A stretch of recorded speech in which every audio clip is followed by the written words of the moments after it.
Приятели, поздрави от басейна на Тева. Много е приятно, релаксиращо. Има жакузи, даже никой няма в момента.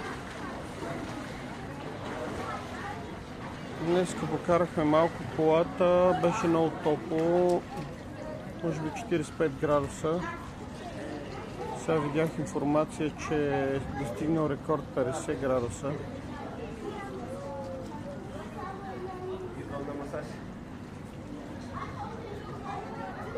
Абонирайте се за канала за още споделяния как да пътуваме готино.